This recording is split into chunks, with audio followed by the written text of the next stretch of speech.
Bon dia a tothom. Jo primer de tot vull donar les gràcies a la vicerectora de Compromís Social, Igualtat i Cooperació de la Universitat de Lleida, la Núria Camps, perquè no l'han presentat encara i ha sigut la conductora de l'acte i m'ha tret molta feina del damunt perquè ja l'ha fet tota pràcticament. Així que directament anirem a presentar la primera de les ponents perquè al damunt té una mica de pressa, crec, i li facilitarem la feina. Es tracta de la Úrsula Santa Cruz Castillo, psicòloga especialitzada en violències envers les dones migrades, migracions i racisme, doctoranda en psicologia, investigadora, formadora i consultora en perspectiva interseccional i antiracista. Si no dieu el contrari, la Úrsula pot començar la seva intervenció.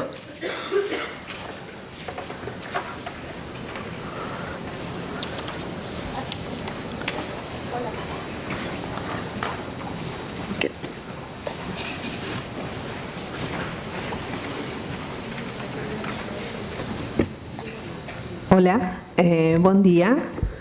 En primer lloc, vull agrair la invitació a participar en aquest 14è Memorial Hortensia Alonso al voltant del Dia Internacional para la erradicación de las violencias contra les dones. I també el tema que ens convoca el dia d'avui, que és el dones migrades i violències masclistes. Precisament ahir vaig veure unes dades en relació a la sobrerepresentació de les dones migrades respecte a les dones autòctones nacionals, en les violències en la relació de parella. També moltes de les dades de la informació estan molt relacionades amb aquestes violències masclistes, mutilacions genitals femenines, matrimoni forçats i també la tracta amb fins d'explotació sexual, que sense dubte són casos greus. Hi ha moltes dones que també van ser assassinades, però jo avui no parlaré des d'una perspectiva masclista. Jo parlaré des del posicionament que treballo des de més o menys 17 anys, des d'aquí, des d'una experiència situada personal, professional, activista, investigadora, i la meva aportació en aquesta jornada va ser precisament evidenciar com funciona una matriu de poder colonial sobre els cossos i les vides de les dones migrades. Quan estem parlant de les dones migrades no podem parlar de violències masclistes, no podem parlar només del gènere, no podem parlar del fet de ser dona, perquè precisament les dones del mal anomenat sud global ens van ensenyar des de l'experiència, des de les vivències històriques, que aquestes violències tenen a veure amb el colonialisme, amb el racisme, aquesta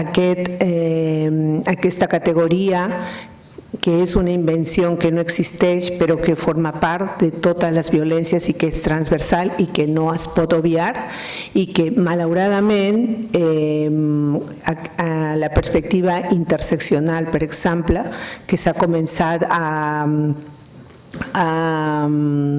incorporar en diferents administracions a nivell europeu, a nivell de l'estat espanyol, a nivell autonòmic i a nivell local, el que s'està fent és un buidatge, una despolitització i un manoseo de la interseccionalitat en el que s'ha tret la raça, que és crucial per entendre les violències amb les dones migrades. La interseccionalitat no és un creuament en les persones, no és una qüestió d'identitat, sinó és com operen els sistemes d'opressió. I avui jo parlaré d'això. També vull situar en relació a la commemoració, aquesta commemoració del 25 de novembre, perquè és important la genealogia. En 1960, les germanes Miramar van ser assassinades per la dictadura de Leonidas Trujillo en República Dominicana. Per tant, va ser un feminicidi, diguem, de caràcter polític. Al 25 de novembre, al 1981, en Bogotà, en la primera trobada internacional feminista d'Amèrica Latina i el Carib, es va declarar el 25 de novembre en memòria de les germanes Mirabal el Dia contra les Violències vers les Dones, precisament en homenatge a aquestes dones i en commemoració. I va ser el 1999 quan les Nacions Unides també va declarar aquest dia i es va fer internacional. I quan estem parlant d'aquestes violències, no, estem parlant des d'una perspectiva de dones.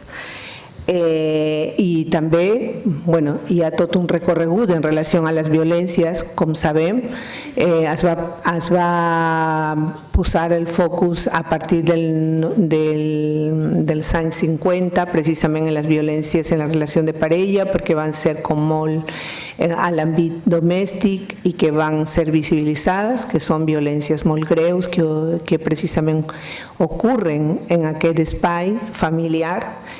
Però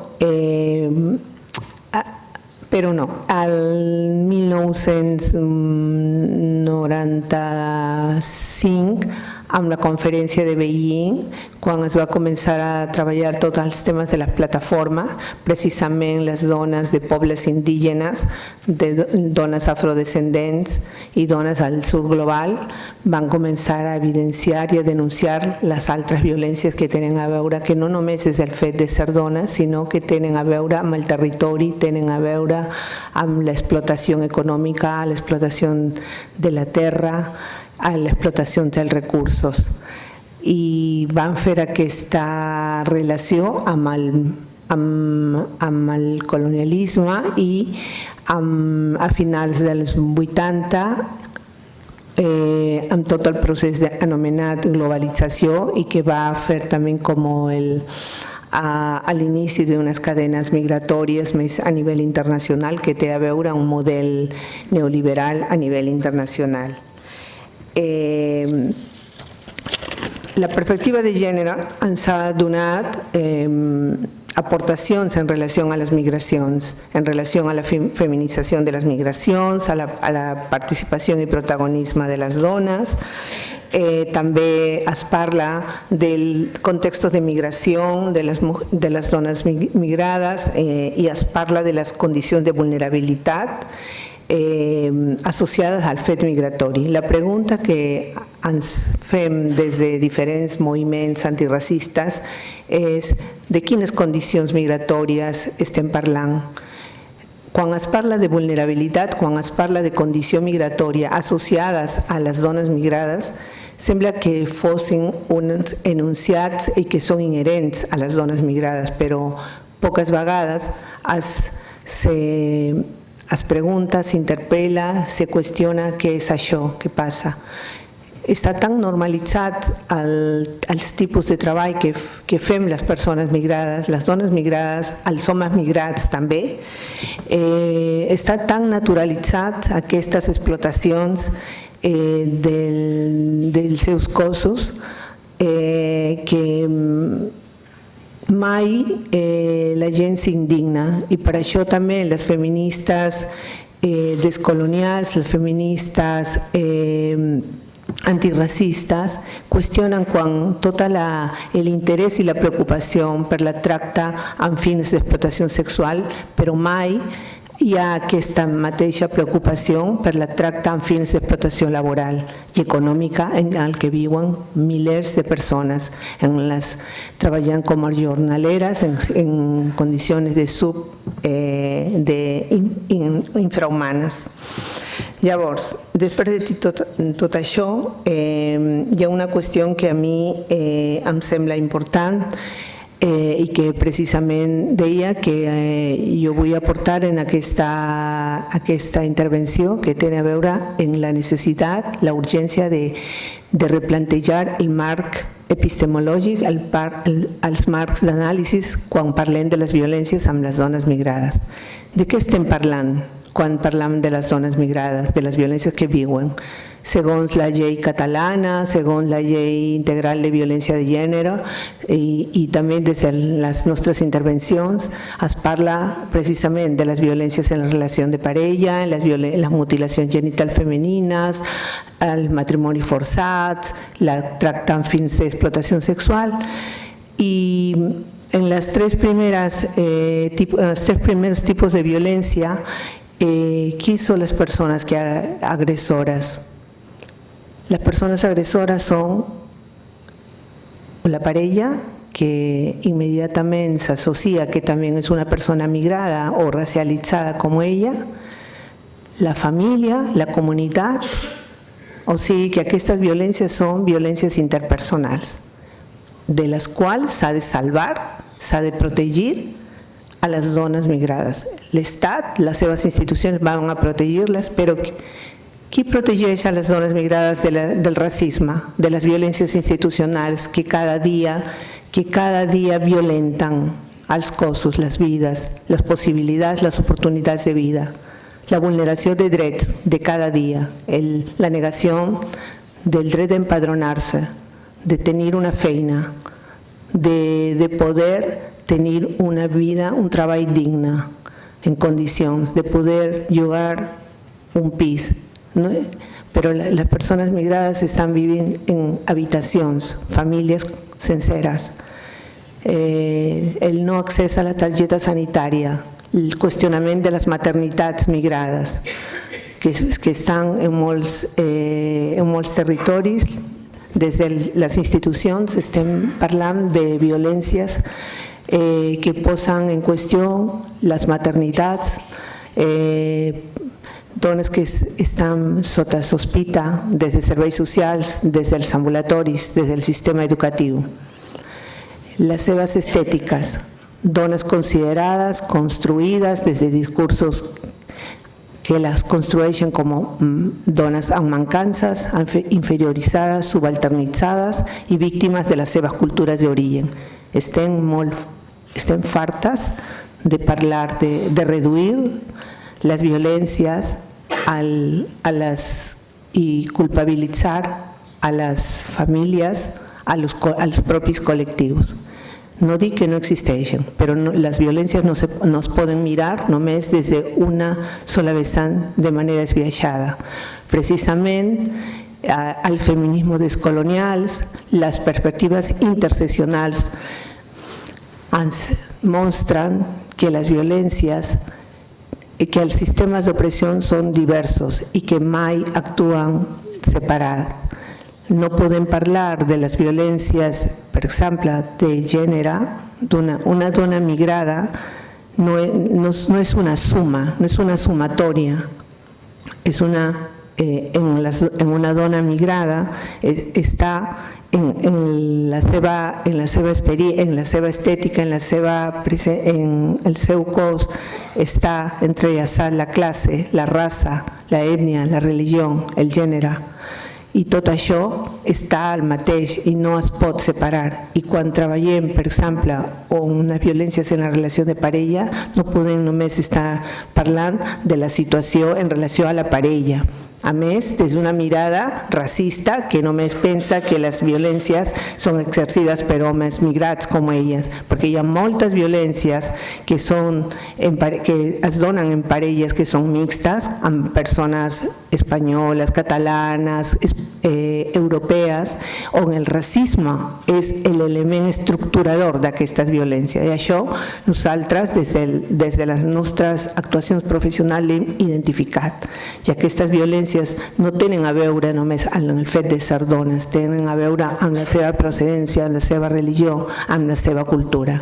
I en aquest moment els operadors policials de justícia moltes vegades canvien aquesta mirada de la dona carent, de la dona passiva, per pensar en una dona aprofitada d'un home blanc, heterosexual, pel tema social dels seus papers.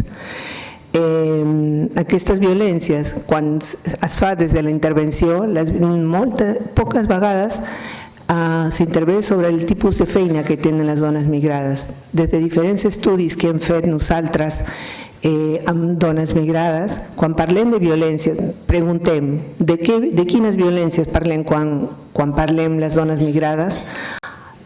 És un ventall de violències i no és només les violències de parella, i per això és important sortir de la mirada interpersonal, d'aquestes que he dit, a mirar l'estructura, les violències institucionals que estan presents als enfocaments que tenim. Per exemple, parlar de la perspectiva interseccional i treure la raça és racisme, és una forma de racisme a l'hora d'intervenir i a més una qüestió que diem que és una violència epistèmica, és un extractivismo de robar una teoría, quitarle también de dónde viene la teoría para interseccionar todo lo que se les ocurre, que eso es lo que está pasando con la interseccionalidad. Considerar que es una cuestión práctica a una cuestión que es política, que es histórica y que tiene que ver además no solo con ver cómo interseccionan el cuerpo de las mujeres, sino cómo esos sistemas de opresión están operando en la vida de las mujeres. Cuando hablo de los sistemas de opresión, estoy hablando de cómo el género, la raza, la clase y la sexualidad, sus instituciones, sus dispositivos, actúan sobre las mujeres migradas. Dentro de estos dispositivos tenemos la ley de extranjería, los tipos de trabajo, las condiciones de vida, el acceso a derechos, las narrativas construidas en torno a las personas del sur global. Todo eso entra a la hora de intervenir, porque cuando una persona en un contexto de atención, de acompañamiento, tiene delante a una persona, a una mujer inmigrante atendiendo, no se trata, en ese momento hay una relación de poder profesional, de saber profesional, porque quien está acompañando tiene un conocimiento que no tiene la otra persona, tiene una relación de poder, pero esa figura de la profesional que está atendiendo, acompañando, además en esa persona está representado todas esto que menciono, también una persona blanca, y cuando me refiero a blanca no me estoy refiriendo al color de piel, sino a una construcción política, a la blanquitud como una cuestión ideológica que está normalizada como lo neutral, como lo normal.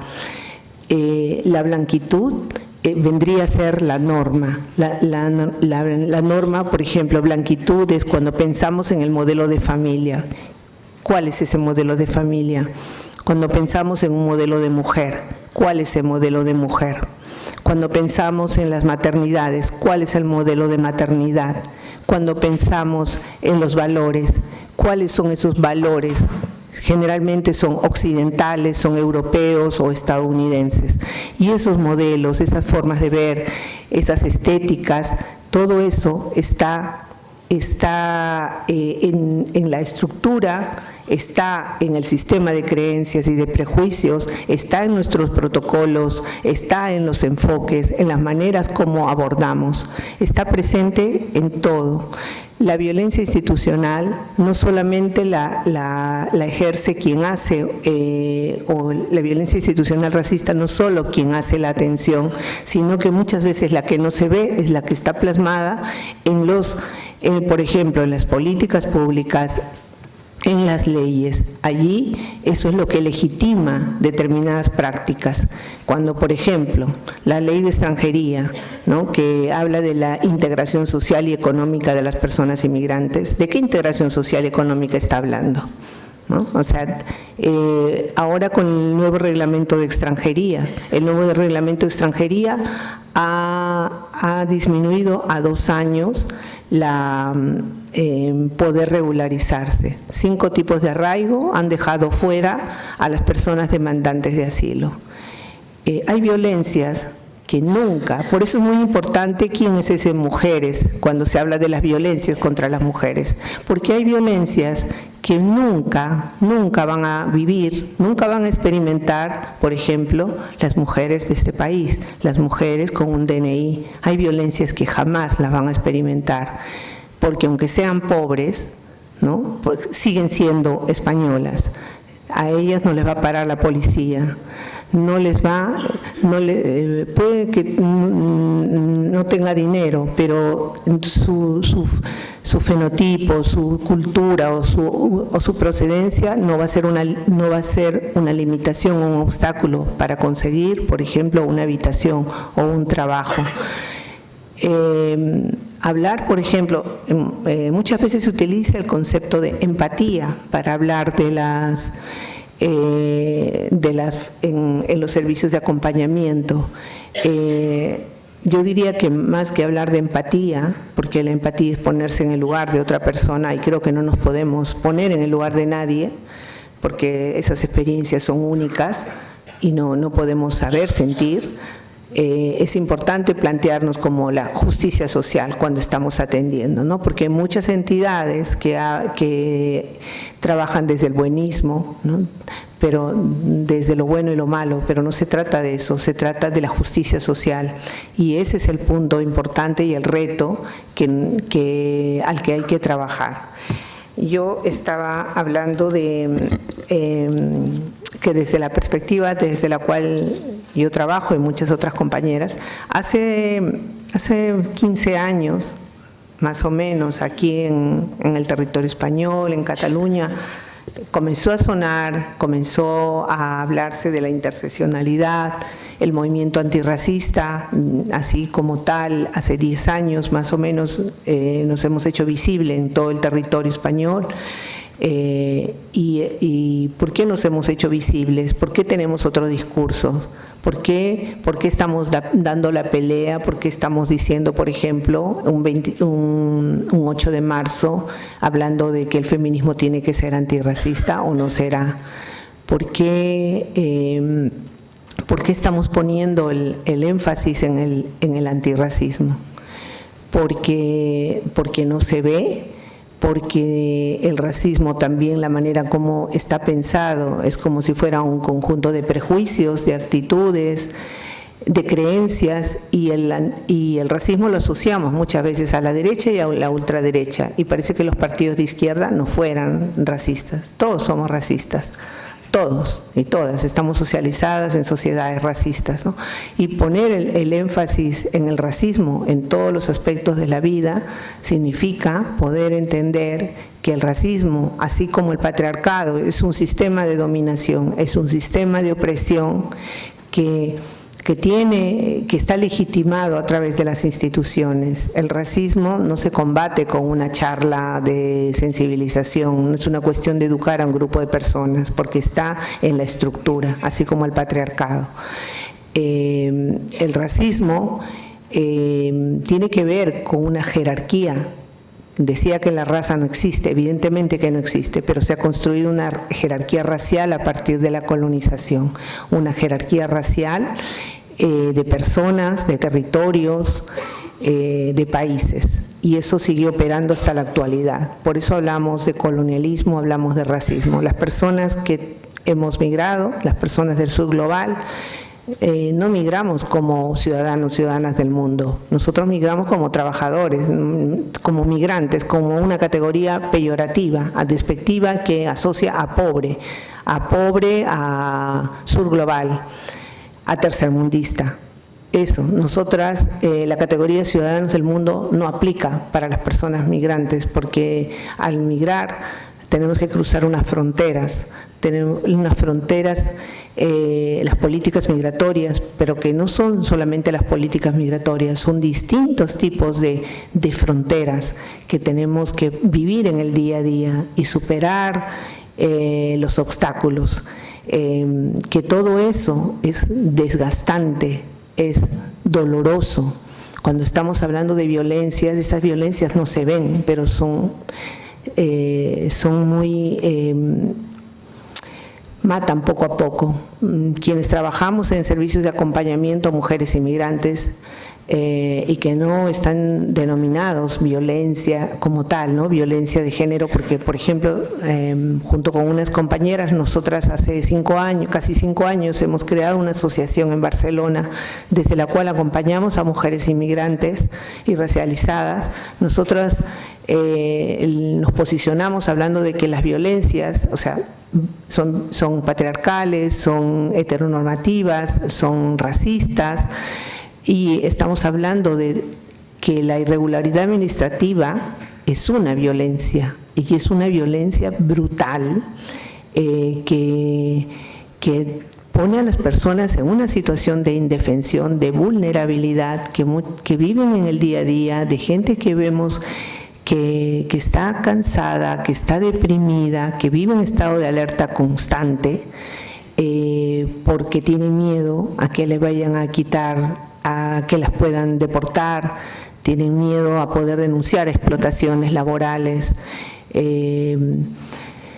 diversas situaciones, ¿no? que no se pueden trabajar, o sea, desde un servicio psicológico. O sea, esto es una cuestión estructural e institucional, ¿no? ¿Cómo se aborda? O sea, nosotras no tenemos respuestas, tenemos muchas preguntas, pero consideramos importante poder tener la posibilidad o el deber de denunciar de qué manera afecta, impacta en la vida de las personas inmigrantes. Cuando nosotras vemos los datos también, el año pasado en una plataforma de organizaciones sacaron datos en el 2024 que era sobre los derechos económicos sociales. Los datos que sacaron en relación a, en este caso, población migrante con permiso de residencia, habla de que la pobreza en las personas extranjeras con residencia, en este caso, ¿no? Equivale al 53%. En cambio, en las personas españolas, un 16%. Y 2/3 están en una privación material. Cuando hablamos en vivienda, ni hablar, porque si la vivienda es un problema para todos en general, imagínense cuando la población migrante no es solamente que no te quieran alquilar, porque para qué tipos de trabajo tenemos las personas inmigrantes, la gran mayoría. ¿En qué condiciones? Temporalidad o no contratos. ¿Qué tipos de ingresos se tienen? Cuando el feminismo habla de la brecha salarial de género y que en febrero 23, 24, por ahí se conmemora ese día para recordar la brecha salarial de género de hombres y mujeres, nos preguntamos, ¿de qué mujeres estamos hablando? Porque además, según este informe también, la brecha salarial en relación a las mujeres inmigrantes y las mujeres españolas, o sea, si ya entre hombres y mujeres hay una diferencia entre mujeres españolas, entre las mujeres españolas y las mujeres inmigrantes, también las tasas son hay un 26.6% inferior de las mujeres inmigrantes en relación a las mujeres españolas. Y así podemos seguir con diferentes temáticas, con diferentes aspectos, con la salud, con la educación. Todas estas variables están presentes, todas estas dimensiones están presentes en las vidas de las personas inmigrantes. Entonces, la vulnerabilidad no es una cosa que tenga que ver con la persona, tiene que ver con cómo funciona este sistema al que le conviene tener personas explotadas, personas consideradas ciudadanas de segunda o no ciudadanas, como pasa con muchas personas en situación irregular. Yo estoy haciendo mi tesis doctoral sobre violencias en mujeres inmigrantes. Mi intención en todo mi trabajo en estos 17 años que llevo abordando y trabajando esta problemática y dándole la vuelta, porque no trabajo desde el género, trabajaba antes hasta que me di cuenta que es imposible poder entenderlo, ¿no? Limita porque no ve la raza, no ve la clase, no lo ve de manera interseccionada, lo acompaña, lo añade como una cuestión menor.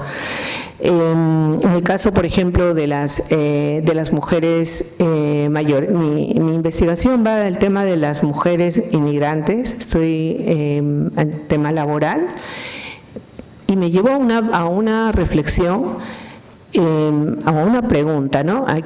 Cuando aquí en este país se habla de las jubilaciones, se habla de las pensiones, ¿de quiénes se está hablando? ¿De qué pensiones y de qué personas? Y luego, cuando se habla de pensiones, y migración, ¿cuál es la asociación? ¿Cuáles son los discursos que existen? Que las cotizaciones de las personas inmigrantes servirán para las huchas de las pensiones de las personas españolas, que necesitamos hasta el 2050 que vengan personas inmigrantes a trabajar. Ahí están los datos. ¿Qué es eso? Migración instrumental. Necesitamos mano de obra. Eso es lo que necesitamos, es lo que necesitan hombres y mujeres. La migración ha llegado aquí hace más de 40 años y hay una migración femenina, o feminizada o feminización de las migraciones. La mayoría de las mujeres, en relación a mujeres, digamos, cis, heterosexuales, son de América Latina y el Caribe, que llegaron a mediados de los 80, de forma silenciosa, de República Dominicana, de Perú. Entonces, ya tenemos más de 4 décadas, hay otros colectivos evidentemente, pero yo me quiero centrar en esto. En los acompañamientos nos encontramos con mujeres que tienen 55, 60 o 48 años, que sus posibilidades o sus oportunidades laborales o sus posibilidades, o sea, no han podido muchas salir del trabajo del hogar, de la limpieza. Trabajos que han mermado, deteriorado su salud física, su salud psicológica. Mujeres que sí, en este caso tienen NIE o tienen DNI, pero que están muy mal, algunas con baja laboral. ¿Qué perspectiva tienen? Cuando yo estoy haciendo historias de vida con las mujeres, y en grupos de discusión también, pero eso lo veo desde el acompañamiento. No puedo volver a trabajar en esos sectores, o sea, no puedo, porque no debería, porque no, mi cuerpo, o sea, tengo fibromialgia, tengo problemas de articulaciones. Sin embargo, ¿qué otras posibilidades tienen? Han podido hacer otras formaciones, pero ya son mayores. Y viendo en perspectiva, ¿qué pensiones van a cobrar? Si siguen viviendo en pisos compartidos, si siguen viviendo en habitaciones. ¿Qué espera? Y aquí llevo otra pregunta, ¿no? Siempre que hablamos de la migración, también estamos hablando de gente que necesitamos para que venga a trabajar. Y entonces estas personas que ya están saliendo, y hay mujeres que tienen más de 70 años y que siguen trabajando como trabajadoras del hogar, como trabajadoras de limpieza.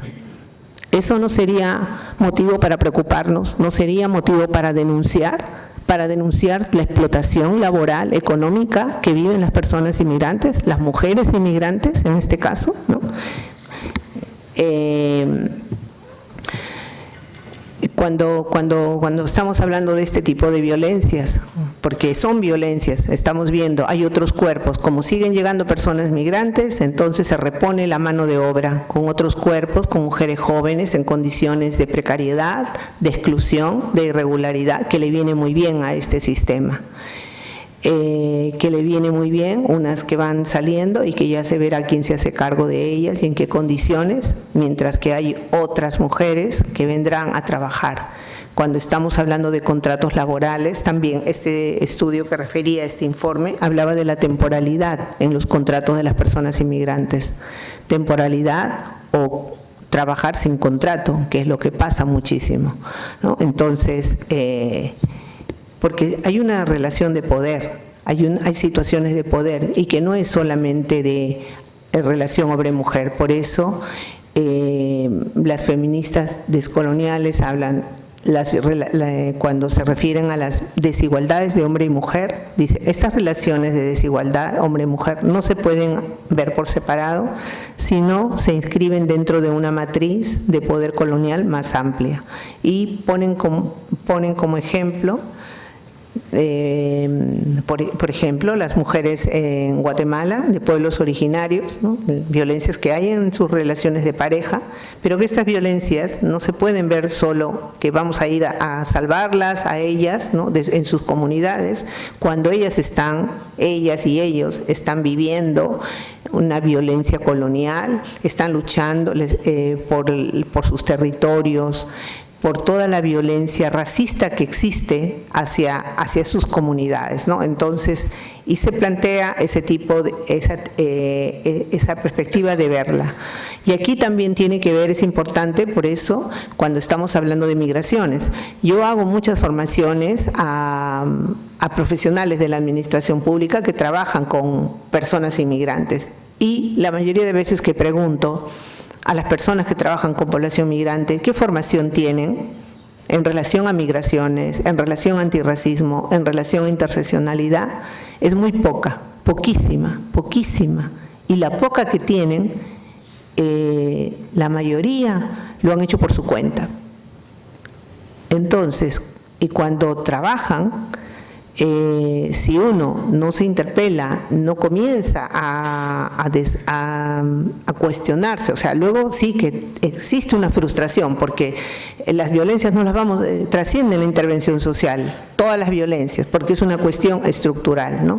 Y como dice una pensadora, Jouria Boutella, ella es francesa de origen argelino, ella habla de cómo el Estado francés, dice, el Estado francés, ella dice que lo que dice el patriarcado blanco quiere salvar a las mujeres, ella les llaman indígenas, a las mujeres racializadas, dice, el patriarcado blanco quiere salvar a las mujeres indígenas, dice, del patriarcado de color, dice, ¿no? O sea, es como, y esa misma lectura también nos hemos hecho aquí en el tema de las violencias en la relación de pareja. Queremos salvarlas de sus parejas, queremos salvarlas de sus comunidades, porque yo no solamente yo, sino que lo hablamos con compañeras también, cuando se está trabajando en prevención en mutilaciones genital femenina, cuando se está trabajando en matrimonios forzados, pocas veces se abordan situación administrativa, tipos de trabajo, condiciones de vida, o sea, solo se enfoca en esa violencia y lo que se tiene que ver son todas las violencias que están alrededor, ¿no? Entonces, eso es importante poder entenderla, y cuando las personas en la administración se encuentran con mujeres, ¿no? que hay situaciones en las que no pueden acceder a derechos porque hay una ley, hay una normativa o cosas no dichas, como está pasando ahora, que ya con la dificultad, con el empadronamiento, ahora lo que está ocurriendo en Cataluña, en los diferentes territorios, es que la persona el administrativo que que tiene que registrar el trámite está denegando a las personas inmigrantes hacer el trámite. O sea, ya ni siquiera es que les van a denegar el empadronamiento, sino el derecho a poder presentar la documentación, ¿no? Entonces, estas son formas de violencia y se les puede llamar, o sea, aquí muchas veces le llaman micromachismo, ¿no? Todas estas son violencias en el día a día que están presentes y que terminan impactando en las personas inmigrantes a nivel físico, a nivel psicológico, a nivel social. Y esto muchas veces no se ve, porque ¿quién atiende? O sea, ¿cómo se pueden atender estas violencias estructurales? También hay enfoques, hablando de enfoques que se suelen utilizar muchas veces cuando se trabajan con población migrante, los enfoques de interculturalidad, integración siempre, integración cultural, integración social y la integración económica, O sea, pero primero que el término integrar, ¿no? Pasa por algo que significa como que dejes lo tuyo, y eso es lo que muchas veces intenta hacer. La interculturalidad, siempre estamos poniendo en valor la riqueza, la diversidad de las personas que vienen. Esa interculturalidad, hay un enfoque de interculturalidad que se llama crítica, que viene de América Latina y que dice, hablar de la interculturalidad sin poner, yo no puedo dialogar, hacer un diálogo de culturas si de por base hay una desigualdad. Hay una desigualdad estructural y no puedo hablar de la diversidad vamos a probar los platos de comida, los bailes, ¿no? ¿Qué es lo que hay que trabajar? O, por ejemplo, todo lo que son los programas de acogida o muchos programas, vamos a trabajar la autonomía de las mujeres inmigrantes. ¿De verdad podemos trabajar la autonomía económica con los tipos de trabajos que se tienen, con la situación de violencia, con la situación de exclusión en la que se encuentran? O sea, eso se puede trabajar de esa manera, y por eso es muy importante desde los posicionamientos, desde nuestros posicionamientos, invitar a hacer una interpelación a los conocimientos. Una de las cuestiones que nos plantea a nosotras los feminismos descoloniales, los estudios descoloniales, es poder pensar en la geopolítica del conocimiento. ¿Qué quiere decir esto? Que el conocimiento, primero que no existe la neutralidad, ¿no? O sea, no puede decir hay neutralidad, no. Nadie, ¿no? No hay un lugar neutral, no hay objetividad, porque uno se posiciona y uno cuando atiende, cuando acompaña, cuando habla, uno está posicionado en un lugar. El cuestionamiento que se hace desde los feminismos descoloniales y estudio descolonial es al eurocentrismo, al conocimiento desarrollado en Europa, a las teorías que se asumen como válidas, como verdades y universales para todo el mundo. En ese sentido, ¿qué se considera como válido? Por ejemplo, los conceptos de desarrollo, ¿no? ¿Qué países son desarrollados? ¿Qué países son subdesarrollados? ¿Quién pone los criterios? Democracia, ¿no? Y luego nos llevamos la democracia a todo el mundo. Y dentro de todo esto está el feminismo como tal. Y es muy importante por eso, dónde se produce, dónde se crea y cómo circulan los conocimientos. Por eso es que hay toda una crítica desde otros cuerpos, desde otras latitudes, desde Egipto, desde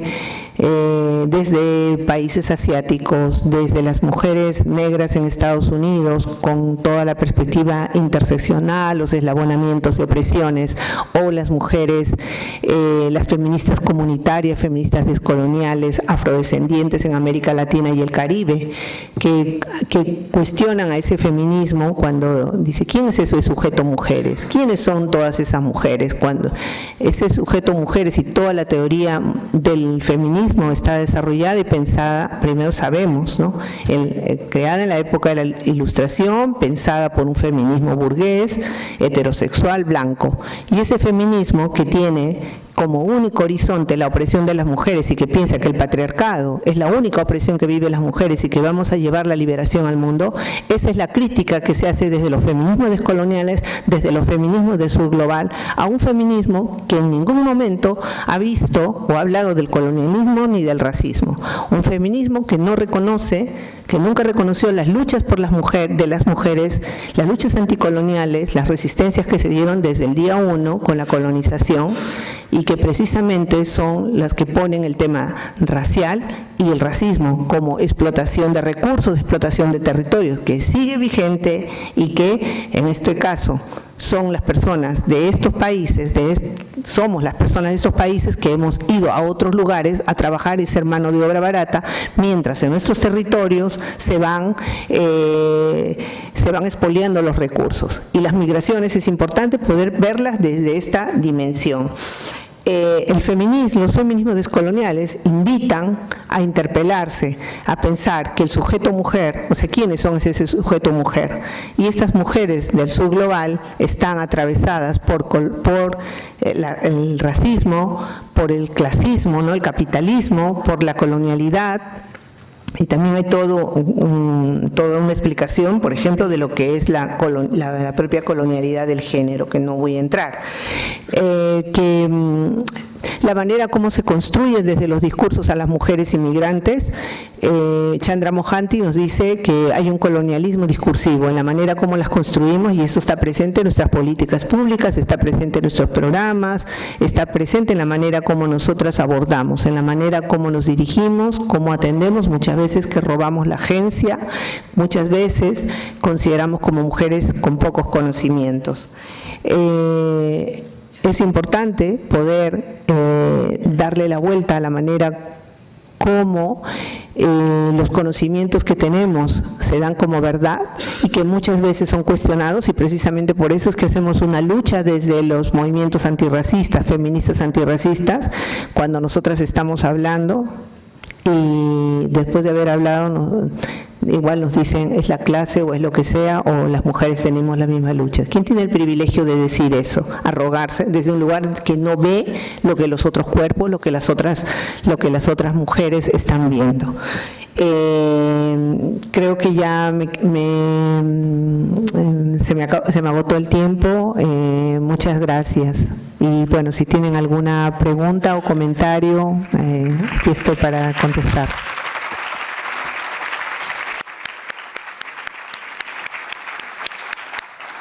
Moltes gràcies a l'Úrsula per aquesta radiografia, jo diria descarnada, brillant, rigorosa, que ens fa posar en una altra pell i veure tota la problemàtica que pateixen les dones i que en el cas de les dones migrants es multiplica. Llavors, com que també anem justets de temps, si algú vol aprofitar i fer-li alguna pregunta a l'Úrsula Santa Cruz, estem disposats. Allí dalt? Un moment, que...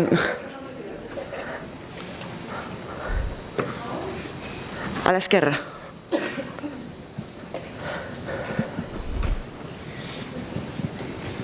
Hola, hola, se'm sent bé? Ara, pot ser.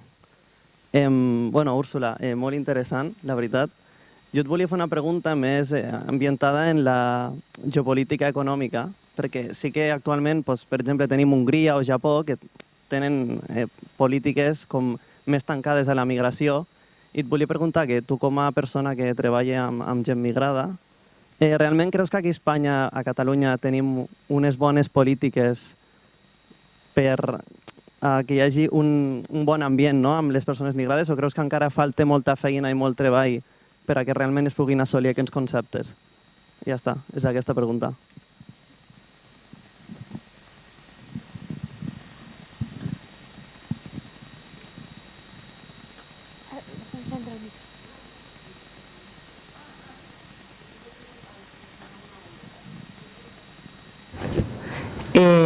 Bueno, en relación a la teva pregunta, diría que primer yo a nivel catalán, o sigui, la llei d'estrangeria és la que regula i regeix totes les polítiques, no? I que té a veure també, estan alineades amb el marc europeu.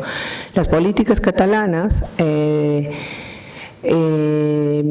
encara que puguin tenir alguna qüestió, o sigui, la legislatura anterior, per exemple, a nivell d'immigració, van incorporar a la secretaria es va anomenar antirracisme i es va intentar incorporar alguna perspectiva, tot i que l'administració, o sigui, l'antirracisme no es pot treballar des de les institucions perquè tenen en la seva estructura. Però el que passa és que les polítiques, per exemple, con tot el tema de les polítiques d'acollida, en el que s'ha de cumplir totes tots els requisits, no?, que es demanen per la regularització, o per exemple, ara que l'han canviat el nom i es diu informe d'esforç d'integració, les hores del català, per exemple, no?, que són exigències que estan posades, però que a la hora de poder, de que les persones puguin, per exemple, matricular-se, no n'hi ha possibilitats de poder treballar, de poder estudiar, perdó, perquè hi ha llistes d'espera, no? Després, molt poca cosa es fa, sí, són polítiques més de caràcter assimilacionista, però no tenen aquesta vessant més crítica. Moltes gràcies. Tenim d'altres qüestions, crec? No? Pensava que havia vist alguna mà. Doncs no. Si et sembla, t'agraïm molt la teva presència. No sé si vols fer alguna mena de cloenda. Jo crec que ha quedat tot claríssim. No. Això, moltes gràcies. Ha sigut brillant la teva intervenció, preocupant, per fer-nos preocupar, per tindre una altra visió de com va el món i això, per fer-nos reflexionar. Moltíssimes gràcies, Úrsula.